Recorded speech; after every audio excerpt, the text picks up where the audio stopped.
I want to go to Tom Switzer now from the Centre for Independent Studies. He wrote a brilliant column in The Australian earlier this week on cancel culture. Good to talk to you again, Tom. And there's another development today with revelations courtesy of our good mate Adam Crichton, that there's a new academic publication about to come out called the Journal of Controversial Ideas. To try and get around cancel culture, academics are going to have to publish anonymously. How outrageous!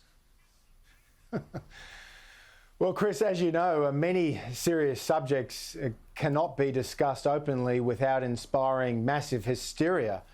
And I think this mindset is especially evident in the United States. I mean, cancel culture is attempts to deny platforms to those who don't conform to the smelly orthodoxies of a militant and loud leftist orthodoxy.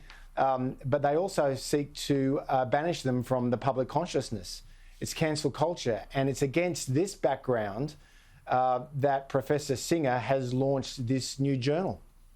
Yeah, and you've talked in your articles and some of the stuff you've been writing about for a long while, the way various people, whether they're children's authors, whether they're academics, whether they're in the media, do get shut down for airing really mainstream opinion. And look, they might be fairly extreme, but a lot of it is just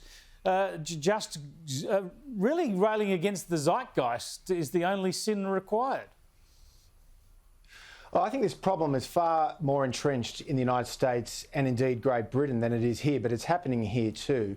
There are many examples one can cite, but in the aftermath of the protests and the riots after the death of George Floyd, nearly a year ago, a University of Chicago economist just put out a tweet that said calls to defund the police were wrong and the Black Lives Matter movement are hurting their cause by supporting those calls. Well, his tweet incited an online mob that culminated in his losing his job at the Chicago Federal Reserve. A Boeing executive 34 years ago, 1987, wrote an article in a university journal saying that women should not serve in military combat, which at the time, of course, was the mainstream view.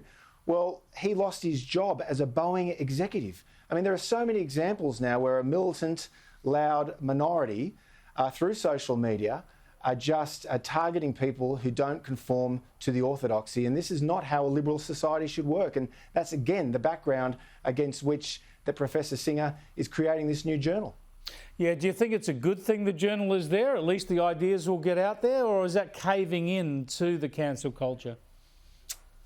It's a tough one. I mean, I'm a traditional liberal. I mean, if it's a bad idea, you don't silence it, you don't cancel it. You test it, you expose it through persuasion and argument. That's the old-fashioned way. Exactly.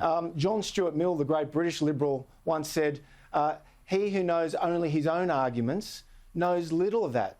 So in other words, only when you've refuted your opponent's strongest arguments do you know your own side's weaknesses. This is a healthy public discourse, but unfortunately, we're very close to losing that healthy discourse in a liberal society if the cancellers prevail. Yeah, spot on. Thanks again for joining us, Tom. I appreciate it. Always a pleasure, Chris.